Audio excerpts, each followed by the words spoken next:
This story was shared by a user named Aaron P. on a survival forum in 2019. Aaron said that when you spend enough time in the Appalachian wilderness, you learn to trust your instincts more than your eyes. Because out there, things don't always look wrong. They feel wrong. And if you ignore that feeling, you regret it. He had been hiking alone for 3 days. Not near the main trails. Not near campsites. He had gone deeper than most people usually do, following an old, barely visible path he had mapped out beforehand. He liked the isolation. Said it made everything quieter, not just the world, but his own thoughts. The first 2 days were exactly what he expected. Normal. Peaceful. The kind of quiet that feels natural. Birds in the morning. Wind through the trees. Small animal sounds at night. Everything balanced. It changed on the 3rd day. At first, it was subtle. The birds stopped. Aaron didn't notice it immediately. It was the kind of change that creeps in slowly, like something fading instead of disappearing. But once he realized it, he couldn't ignore it. No chirping. No movement in the branches. Just silence. He stopped walking.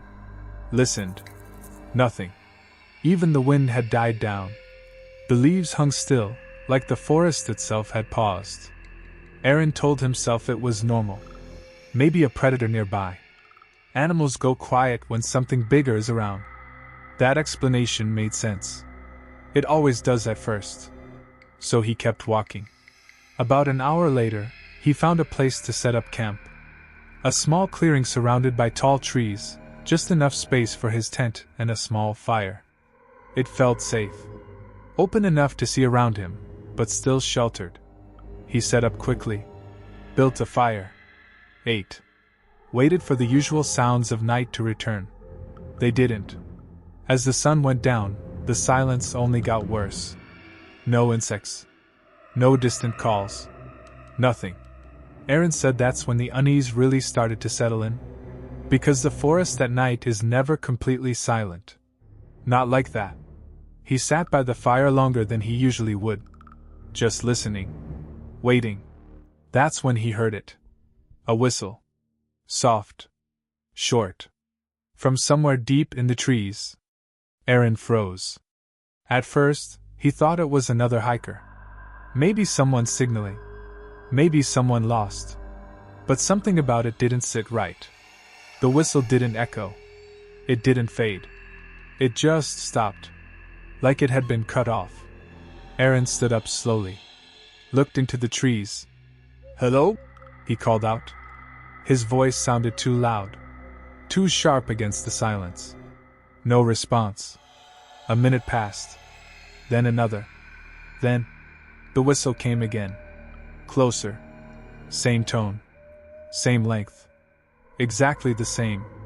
Aaron felt his chest tighten. That wasn't normal. People don't whistle like that. Not perfectly. Not repeatedly. He grabbed his flashlight but didn't turn it on yet. Instead, he listened. The whistle came again. This time from a different direction. To his left. Then, from behind him. Then, to the right. Aaron's breathing slowed. Controlled. Because now he understood something. It wasn't one thing. Or if it was moving. Fast. Too fast. Circling him. Keeping distance. Testing. Aaron clicked the flashlight on and swept it across the trees. Nothing. Just trunks. Shadows. Stillness. And the moment the light came on, the whistling stopped. Completely.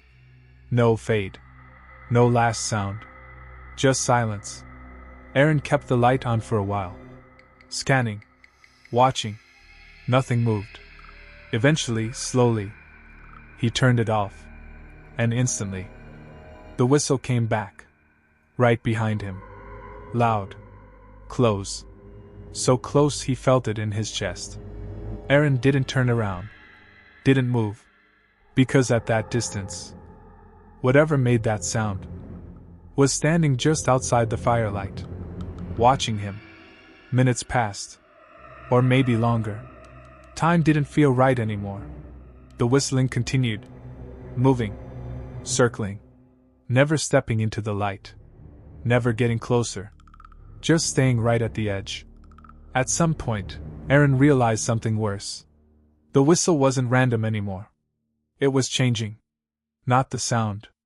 The pattern. It started spacing itself out. Matching something. His breathing. Every inhale. A pause. Every exhale. A whistle. Perfectly timed. Like it was listening to him. Learning him. Aaron covered his mouth. Held his breath. The whistling stopped. Immediately. Silence. Then, a whisper. From the trees. Not loud. Not clear. But close enough to hear. Don't. Aaron's chest tightened. He didn't move. Didn't breathe. Then, a whistle again. Short. Soft. Right behind him. He broke. Grabbed his flashlight and spun around. The beam cut through the darkness. And for a split second, he saw something. Not clearly. Just a shape. Tall. Too tall. Standing between the trees. Its outline didn't match anything human. Too thin. Too stretched. And then, it moved. Not walking. Shifting. Like it had never needed to move normally. Aaron stumbled back.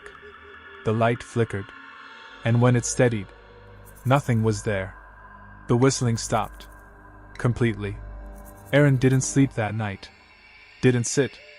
Didn't relax. He stayed by the fire until morning. Waiting. Listening. But nothing came back. When the sun finally rose, the forest looked normal again. Birds. Wind. Life. Like nothing had happened. Aaron stepped out of the clearing slowly. And that's when he saw them. Footprints. All around his camp. Dozens of them. Long. Thin. Too deep in the ground. Like something heavy had been walking lightly. Circling him. Over and over again. But none of them crossed into the firelight. Not once. Aaron packed up immediately. Left everything else behind. Didn't stop walking for hours. But before he reached the main trail, he heard it again. Far behind him. A whistle. Same tone. Same length. Then another. And another. Not one. Not two. But several. All repeating the same sound. Perfectly. And for the first time, Aaron realized something that still keeps him from going back. It was never just one thing. And whatever was out there had been practicing.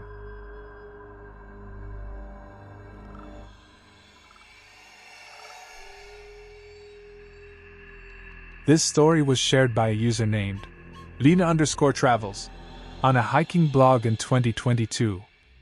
Lena said she had planned everything carefully. She wasn't reckless, and she wasn't new to hiking. This wasn't her first solo trip, and it wasn't even her first time in the Appalachian wilderness. She understood the basics. Pick a marked campsite, arrive before dark, keep your gear close, and never ignore your instincts. That last part was the one she regretted. The hike-in was normal. Quiet, but normal. The trail was clear, the weather steady, and the forest felt alive in the way it should. Birds overhead, wind brushing through leaves, the occasional distant movement that reminds you you're not alone, but not in a threatening way. Just nature. By the time she reached the campsite, the sun had started to dip behind the trees, turning everything a soft orange-gray. It was the kind of light that makes the forest look calm, but temporary. That's when she noticed something. At first, it was small. The ground looked disturbed. Not messy. Not chaotic. Just recently used. Then she saw the fire pit. There was ash inside. Not warm. But not fully cold either. It hadn't been there long. Lena stood there for a moment, scanning the area. No tent. No bags. No signs of anyone nearby. "Hello?" she called out. Her voice echoed slightly through the trees. No answer. She told herself it was probably nothing. Someone passed through earlier, used the site, and left. That happens all the time. Still, something didn't feel right. She almost left. Almost. But the next campsite was too far, and it would be dark soon. So she stayed? She set up her tent quickly, her movements a little faster than usual. Every sound she made felt louder than it should have.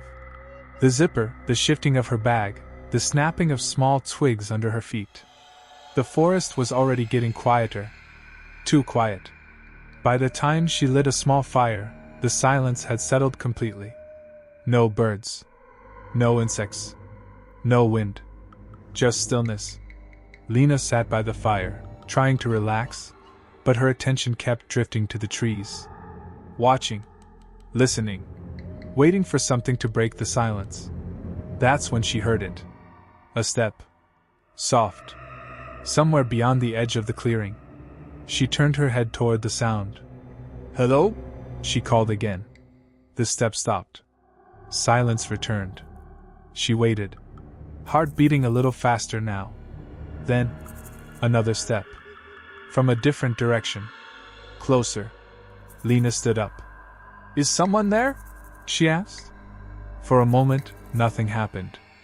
Then, a voice. From the trees. Just passing through.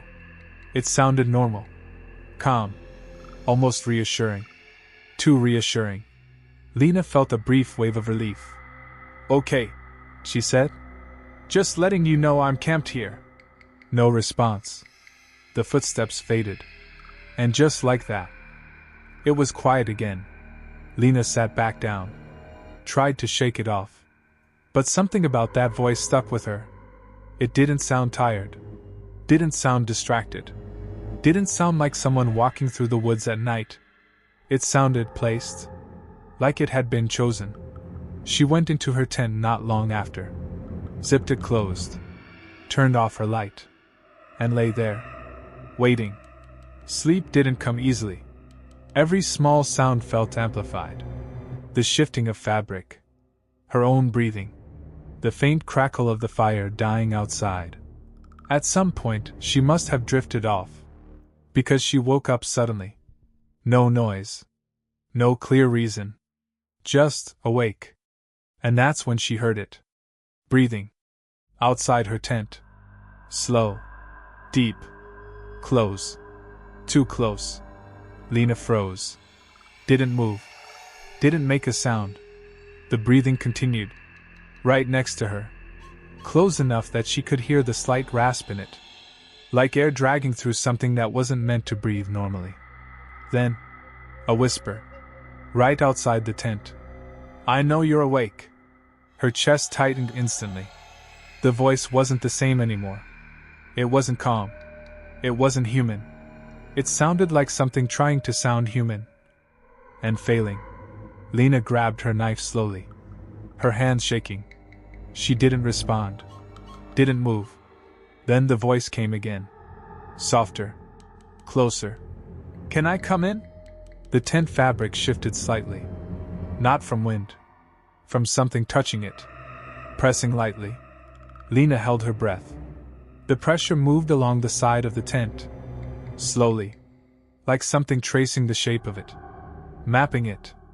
Understanding it. Minutes passed. Or longer. She couldn't tell. Then, the footsteps moved away. The breathing faded. Silence returned. But Lena didn't sleep. She stayed awake the entire night. Knife in hand. Listening. Every once in a while. She thought she heard movement again. Further out. Circling. Stopping. Then moving again. Waiting. Watching. When the sun finally started to rise, the forest slowly came back to life. Birds. Wind. Sound. Normal. Too normal. Lena unzipped the tent carefully and stepped out. At first, everything looked fine. Then she looked down. Around her tent. There were marks. Not footprints. Not exactly. More like deep impressions. Long. Narrow. Too evenly spaced. They circled her tent. over and over again. Dozens of times. But none of them led away. They just stopped. Like whatever made them had been there. All night. And then simply wasn't. Lena packed up immediately. Didn't eat. Didn't look around. Just left. But before she reached the main trail, she heard something behind her. Soft. A step. She froze. Didn't turn around. Then, a whisper. Much closer than it should have been. Wrong way. Lena ran. Didn't stop until she reached other hikers. Didn't look back once. Later, when she got home and unpacked her gear, she found something she didn't remember packing. Tucked inside her bag. A small piece of fabric. Dark. Worn. Tied into a tight knot. And wrapped inside it. A strand of her own hair.